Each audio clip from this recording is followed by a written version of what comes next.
No surprise. TikTok has been very good to MAGA Inc. It's the way that President Trump and other senior figures within the administration connect with Gen Z. It's been a fantastic mouthpiece for them. His viewership numbers there are phenomenal. And so no surprise at all that they would want to avoid a brinksmanship type shutdown. And so I think now the question remains, can we work out a transaction where a U.S. buyer takes over at least the U.S. part of the business, and will Beijing accept it? Clearly, there are some interested parties that are sitting on the cap table, folks like General Atlantic, SIG, and of course Oracle being kind of the party that I would say is closest to the U.S. government and most best positioned to take over ownership. Will Beijing allow it? I think it's a bit of a brinksmanship game for them as well. I don't think they value TikTok as highly as President Trump actually thinks they do.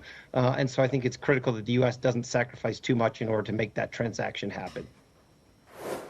So you named some of the potential suitors there. A couple that caught my eye: Microsoft, Larry Ellison, and even Mr. Beast.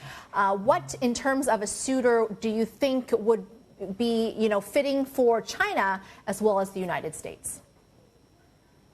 Well, I think it's a very different set of values. I actually thought it was interesting even when Elon Musk's name was floated, because he has a high degree of credibility on both sides of the Pacific, obviously doing really good numbers in China through Tesla, getting a lot of support from Chinese government there and from a regulatory cost offset perspective. So he would have actually been the ideal neutral party. But Oracle is one, obviously, that's very close with the administration. I think they're in good stead. Microsoft maybe less so, just given some of the politics around them.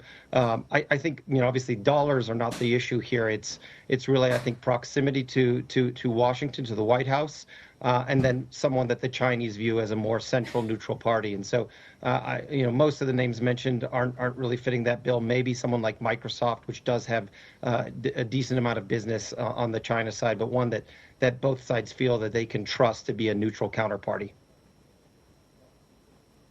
So we've heard from President Trump that any sale is likely to come after China and the United States reach some sort of an agreement as far as the trade war is concerned.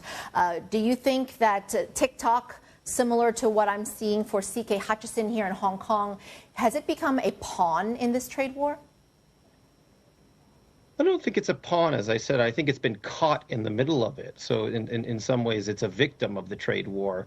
But it's not one that I think the Chinese expected to be using to as a bargaining chip to get the United States to, say, decrease tariffs.